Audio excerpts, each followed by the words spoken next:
All right, Joe Biden and the Democrats have continuously downplayed the threat that China poses.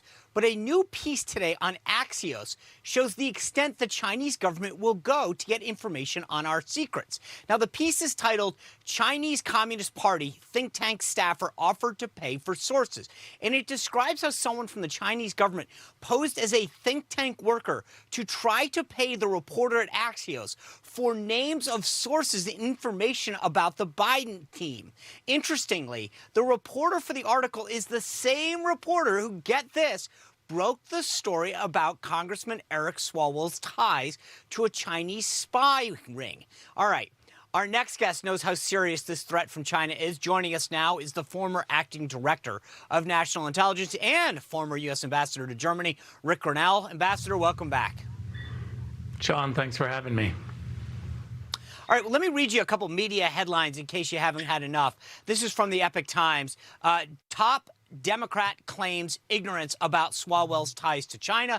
This is from the Washington Examiner. Establishment media is poised to let Swalwell off the hook for Chinese spy story. And this from the Federalist. New York Times continues Swalwell blackout, exposing relationship with Chinese spies. Ambassador, it seems like the Chinese government is taking this issue more seriously than Democrats in Congress or our own mainstream media. Look, I'm very concerned, Sean, that Democrats aren't reading the classified information that they have access to if they're on the Intelligence Committee, because no one could read what's been happening and not be very concerned. And let me just say something that I've said before, but it's gotten worse in a post-COVID world because the Chinese have really manipulated the supply chain over the last decade.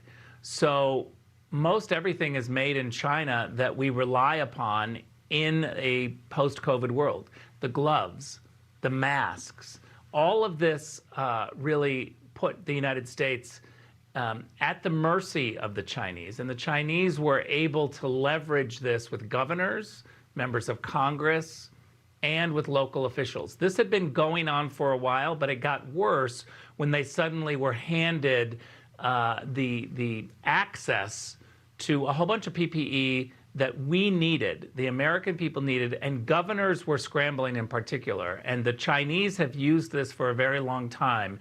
I think that we've got to get to the bottom of what's going on in the San Francisco consulate, the Chinese consulate in San Francisco. Because you look at the Eric Swalwell story, you look at the Dianne Feinstein story, Nancy Pelosi going in and giving the Beijing line in Chinatown. What do all three of these individuals have in common who have been pushing the Beijing line? They're all from San Francisco. I think that what we take from this is that Democrats in California, in San Francisco in particular, have been hoodwinked by Chinese spies and by those in the consulate who are trying to leverage the relationship. So we've got to get to the bottom of this, and I've been calling on both intel committees in the House and the Senate to get a classified briefing to catch up on exactly what the Chinese are doing. Again, this is not just Eric Swalwell. This is many members of Congress, governors, local officials. It's a scandal. It's a crisis. And what has the response been to your request for this intel briefing? Because I know that Congressman Swalwell is still on the Intelligence Committee, so he would have access to that if that happened as well. Ambassador, I don't know if you can hear me. I'm not hearing anything. Oh, hey, Ambassador, you got me? I think we might have a problem. You got me? I know we're trying to have a little problem with... Oh, good. I think what Lindsay was trying to ask you, and I think we might have a little tech problem, was how concerning is it that Representative Swalwell is still on the Intelligence Committee, and does it pose any kind of danger that he's getting access to that kind of information? I think it's a big danger. I think that having access to the top intelligence when you're on the Intelligence Committee and continuing to push the Beijing line. Remember, Swalwell was really telling us to look over there, look at the Russians. Everything was Russian disinformation. We had 50 former U.S. intelligence officials sign a letter right before the election and told us that all of the Hunter Biden laptop information was Russian disinformation. Now, where are the DC reporters that are going after this? Why would 50 former U.S. intelligence officials completely take the Beijing line, blame it on the Russians, when we know that Hunter Biden was being paid by many members, many companies in China? His ties to China are coming out now. We see all of these emails.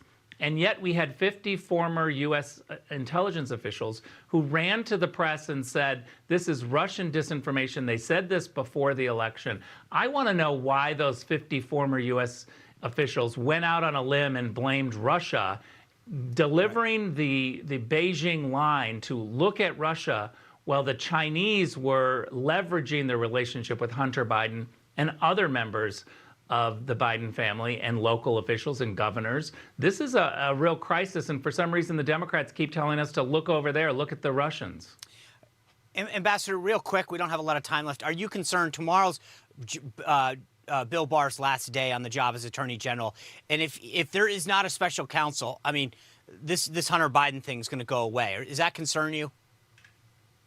Look, what concerns me is the leverage that we've been talking about that the Chinese are using. And so what I would say is we need an investigation, a special counsel, or some sort of effort, maybe bipartisan effort, to look at what the Chinese have done in academia, in politics, yes, sports, in a whole bunch of different areas. I agree.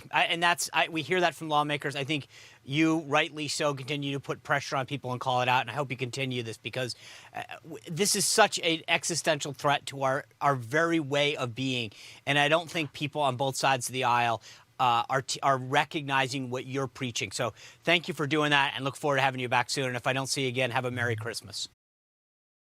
You just watched Newsmax TV, America's fastest growing cable news channel, now in more than 70 million homes. You can get Newsmax TV on your cable system or check your cable guide.